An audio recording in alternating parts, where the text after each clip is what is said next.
I try and stay away from stuff the establishment wants me to focus on, like the royal family. It wants me to fawn all over this latest baby, etc. I swear they've just had a mixed-race baby so that Danny Baker could get fired, or that someone could make a joke about it and get fired.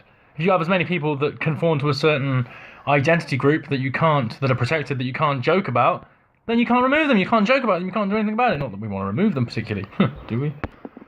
But the situation is ridiculous, blown out of all proportion, like every other case of outrage media. So it's a replay of the Roseanne situation. Someone tweets something involving a monkey. Oh, that's racist. Oh, I didn't know that was racist. And after a lifetime of Danny Baker not being racist, mixing with other races and creeds, and getting on just fine and not showing any signs of being racist whatsoever, that doesn't matter. You made a joke, and now you must pay the price.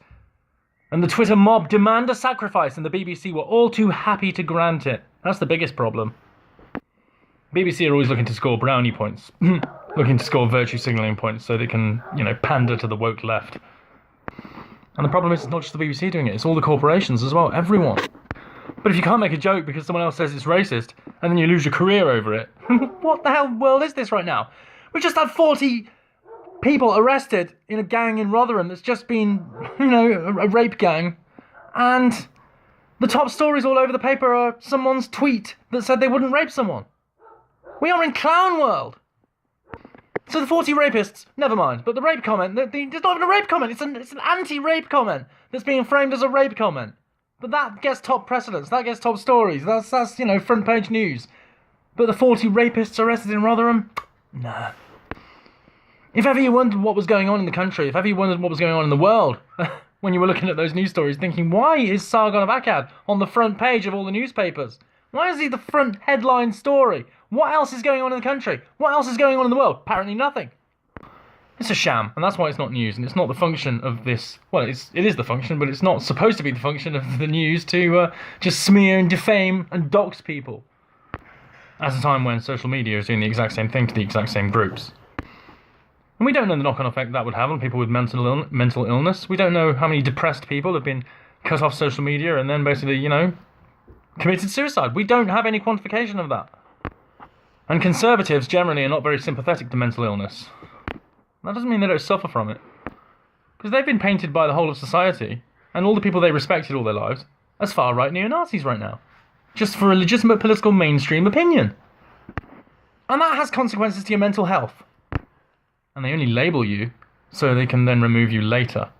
That is why it's important that Paul Joseph Watson removes this defamatory label of dangerous, because they've labelled him as dangerous, not what he's done. They haven't specified anything what he's done. They don't need to, right? It's not what he's done that's dangerous, it's him that's dangerous.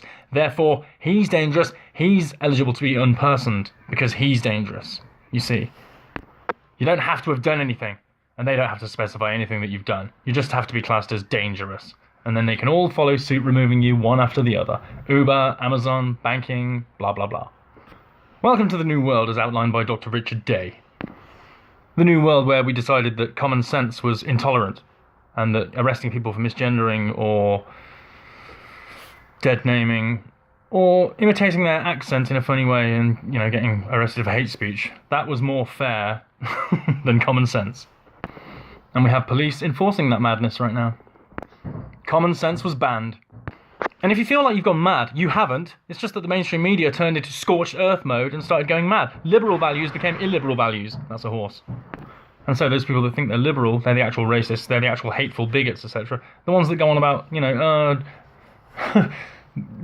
hate is banned, but then they go on about, Trump is bad, Trump this, Trump that, blah, blah, and then parrot all the lies in the mainstream media, but hate is banned. So if you support populists in any way, if you support anything that the mainstream media doesn't want you to, then you're automatically hateful.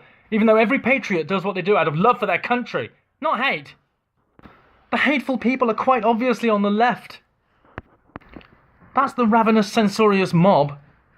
Right, most people on the right and the conservatives are just a bit stupid. They want to virtue signal with the police because they're on the side of the police, because they like authoritarians or something.